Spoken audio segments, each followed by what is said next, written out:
Good evening friends.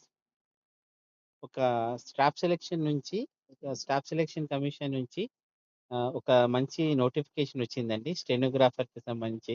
So, ఎవరైతే job aspirants ఉన్నారో వాళ్ళు మన స్టెనోగ్రఫీకి సంబంధించిన జాబ్స్ ప్రిపేర్ అయితుంటే ఇది చాలా ఇంపార్టెంట్ నోటిఫికేషన్. సో, ఈ వీడియో పూర్తిగా చూడండి.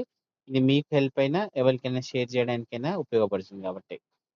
సో, వీటికి సంబంధించిన ఆన్‌లైన్ అప్లికేషన్ 24/4 నుంచి 15/5 వరకు ఉందండి. సో, ఇది ఆన్‌లైన్ మోడ్‌లోనే అప్లై చేయాలి. సో, మిగతా ఎగ్జామ్ అనేది జూలై, ఆగస్ట్ 26 మధ్య ఉంటుందన్నమాట. సో, దీంట్లో టోటల్ 731 వేకెన్సీస్ ఉన్నాయండి. సో, ఇవి టెంటేటివ్ వేకెన్సీస్ అని చెప్పారు. సో, ఇవి పెరిగే అవకాశం కూడా ఉందన్నమాట. దీంట్లో 2 టైప్స్ వేకెన్సీ ఉన్నాయి. Grade C and stenographer group D. So, group B అనేది non gazetted. Groups group C అనేది కూడా నాన్ గెస్టెడే. కాకపోతే హ్మ్. ఇది ఇంపార్టెంట్ ఆపర్చునిటీ అన్నమాట.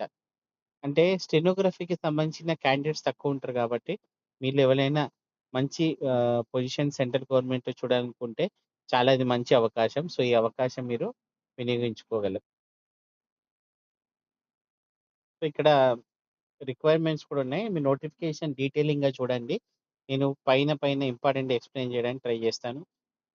ఇక్కడ ఇచ్చింది ఎవలంటే citizen of India, Nepal, Bhutan so వీరందరికీ అవకాశం ఇచ్చారు. మైగ్రెంట్స్ ఆఫ్ అదర్ కంట్రీస్ అంటే అక్కడి నుంచి ఇక్కడొచ్చి సెటిల్ అయిన వాళ్ళకి కూడా అవకాశం ఉందండి. సో, ఇక్కడ చాలా ఇంపార్టెంట్ విషయము ఏజ్ లిమిట్ అనేది స్టెనోగ్రాఫర్ గ్రేడ్ సికి 18-30 ఇయర్స్ యాస్ ఆన్ 1/8/26 అంటే ఈ డేట్ లోపు మీ ఏజ్ అనేది 18-30 మధ్యలో ఉండాలి.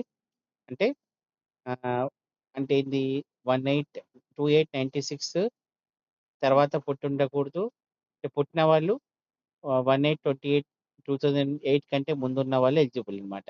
అదే స్టెనోగ్రాఫర్ గ్రేడ్ డీకి 18-27 యాస్ ఆన్ 1/8/26 అంటే 18 ఆహ్, 2008 కంటే ముందు పుట్టి 2899 అంటే ఈ మధ్యలో పుట్టిన వాళ్ళే ఎలిజిబుల్ అన్నమాట.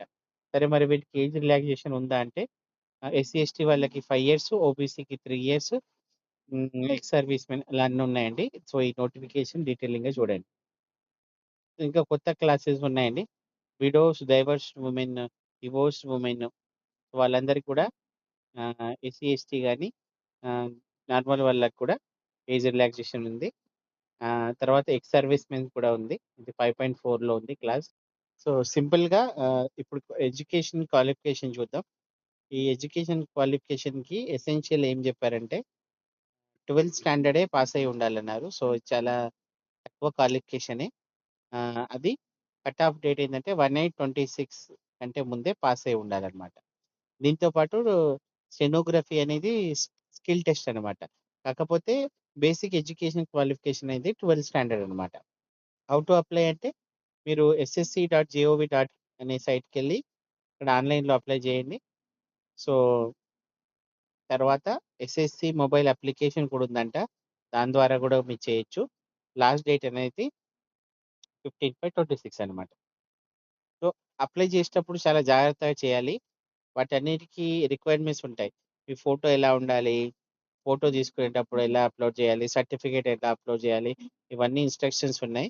సో, చాలా కేర్‌ఫుల్‌గా చదివి అప్‌లోడ్ చేయాలి. ఎందుకంటే మీకు రేపు హాల్ టికెట్ జనరేట్ అవ్వాలన్నా, మీ క్యాండిడేచర్ కన్ఫర్మ్ అవ్వాలన్నా చాలా జాగ్రత్తగా అప్లికేషన్ ఫిల్ చేయడం అనేది బేసిక్ రిక్వైర్మెంట్. లేకపోతే మీరు ఎంత ప్రిపేర్ అయినా మీకు హాల్ టికెట్‌లో గాని ఏమైనా ఇష్యూస్ వస్తే తర్వాత ఇబ్బంది పడాల్సుంటుంది. అప్లికేషన్ ఫీజు రూ. 100 అని చెప్పారు. వుమెన్ క్యాండిడేట్స్ ఎస్సీ, ఎస్టీ మళ్ళీ ఎక్స్ సర్వీస్ మెన్, ఈఎస్ఎం లాంటి వాళ్ళు ఎగ్జామ్షన్ కింద ఉన్నారు. మళ్ళీ ఆ ఫీజ్ అనేది భీమ్ UPI, net banking, Visa, Mastercard, Maestro or RuPay debit cards అని చెప్పారండి. దాని ద్వారా పే చేయండి. పే చేసిన తర్వాత పే చేసిన తర్వాత రీఫండ్ కాదని చెప్తున్నారు. సో, అప్లికేషను ఫిల్ చేసి పేమెంట్ చేయకపోతే అది రిజెక్ట్ చేసేస్తా అన్నారు. సో, ఇది కూడా చూసుకోండి.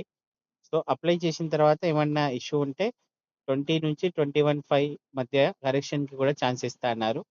సో ఇది మన టీఎస్పీఎస్సీ అప్లికేషన్స్‌కి కూడా ఉంటుంది. సో ఇది ఒక మంచి ఆప్షనే. సో సెంటర్స్ ఆఫ్ ఎగ్జామినేషన్ ఇచ్చారు. స్ ఇవన్నీ ఉన్నాయండి. మనకు సంబంధించిన తెలుగు స్టేట్‌కి సంబంధించింది ఎక్కడుందో చూద్దాం. సో మన తెలుగు స్టేట్స్‌కి సంబంధించి గుంటూరు, కాకినాడ అలా అన్ని సెంటర్‌లు ఇచ్చారు. మన తెలంగాణలో హైదరాబాద్, కరీంనగర్, వరంగల్ ఇట్లా తర్వాత సిద్దిపేట అవన్నీ ఇచ్చారు.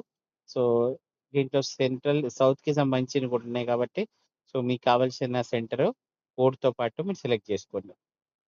సో స్కీమ్ ఆఫ్ ఎగ్జామినేషన్ చాలా ఇంపార్టెంట్.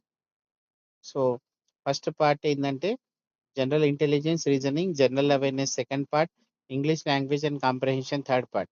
మొత్తం ఎగ్జామ్ 2 అవర్స్‌లో ఉంటుంది. మళ్ళీ ఇంకో ఇంపార్టెంట్ సెక్షనల్ టైమర్ గూడా ఉంది. అంటే సెక్షన్ 1కి 30 మినిట్స్ తర్వాత టైమర్ ఆగిపోతుంది. సెక్షన్ 2కి 30 మినిట్స్ తర్వాత టైమర్ ఆగిపోతుంది. లాస్ట్ పార్ట్ 3కి 60 మినిట్స్ అన్నమాట. సో మొత్తం 1 అవర్ మళ్ళీ దేని దానికి ఇండివిడ్యువల్ సెక్షన్‌కి టైమర్ ఉంటుంది. సో మీరు ఫస్ట్ 30 మినిట్స్‌లో ఫస్ట్ సెక్షన్ కంప్లీట్ చేసుకోవాలి. నెక్స్ట్ 30 మినిట్స్‌లో సెకండ్ పార్ట్, తర్వాత 60 మినిట్స్‌లో థర్డ్ పార్ట్ అలా. సో క్వెషన్ పేపర్ అనేది ఆబ్జెక్టివ్ టైప్ అండి. మల్టిపుల్ చాయిస్ ఇంగ్లీష్ అండ్ హిందీలో ఉంటుంది. మనకి ఇక్కడ సిలబస్ కూడా ఇచ్చారు. అది కూడా చెక్ చేసుకోగలరు. ఇంక ఇప్పుడు స్టెనోగ్రఫీకి సంబంధించిన క్రిటికల్ పార్ట్. ఇక్కడ ఎవరైతే క్యాండిడేట్స్ షార్ట్ లిస్ట్ అవుతారో వాళ్ళని స్కిల్ టెస్ట్‌కి తీసుకెళ్తారు. Skill test 1 dictation for 10 minutes in English ఇచ్చేసి వాళ్ళు 100 వర్డ్స్ పర్ మినిట్ స్టెనో చేయాల్సి ఉంటుంది. ఇది ఇంపార్టెంట్. ఇది స్టెనోగ్రఫీ చేసిన వాళ్ళకి తెలుస్తుంది కాబట్టి ఇది చాలా ఇంపార్టెంట్ విషయం. సో మీ ఫ్రెండ్ సర్కిల్‌లో ఎవరైనా స్టెనో తెలిసుండి జాబ్ కోసం ట్రై చేస్తుంటే వాళ్ళకి తప్పకుండా షేర్ చేయండి. సో ఇక్కడ స్కిల్ టెస్ట్‌కి మినిట్స్ ఎంత ఇచ్చారో అది కూడా చూసుకోండి. ఇది ఇక్కడ బాక్స్‌లో ఇచ్చారు చెక్ చేసుకోండి. సో ఇదండి. దీంట్లో దాదాపు 85 పేజీల డాక్యుమెంట్. ప్రతీదీ డీటెయిలింగ్‌గా ఇచ్చారు. సో ఎలా అప్లై చేయాలి? మీకు ఆధార్ అథెంటికేషన్‌కి యాక్సెప్ట్ చేయాలి అవన్నీ ఉన్నాయి. సో ఈ నోటిఫికేషన్ పూర్తిగా చదివి మాత్రమే అప్లై చేయండి జాగ్రత్తగా. సో ఇదండి మనకు SSC stenographer grade C and డికి సంబంధించిన నోటిఫికేషన్. సో మీకు ఈ నోటిఫికేషన్ సంబంధించి ఏదైనా డౌట్స్ ఉంటే అడగండి. మరియు ఈ వీడియో తప్పకుండా అందరూ జాబ్ ఆస్పిరెంట్స్‌కి తెలియజేయండి. అన్ని గ్రూపుల్లో షేర్ చేయండి. ఎవరికో ఒకళ్ళకి హెల్ప్ అయ్యే ఛాన్స్ ఉంటుంది కాబట్టి, మీరు వాళ్ళు సెటిల్ అయితే తప్పకుండా హెల్ప్ చేసిన వాళ్ళైతారు. సో, మరింత యూజ్‌ఫుల్ ఇన్ఫర్మేషన్ కోసం మా ఛానెల్‌ని సబ్స్క్రైబ్ చేసుకోండి. Please like and share this video and do appreciate my work. Thank you.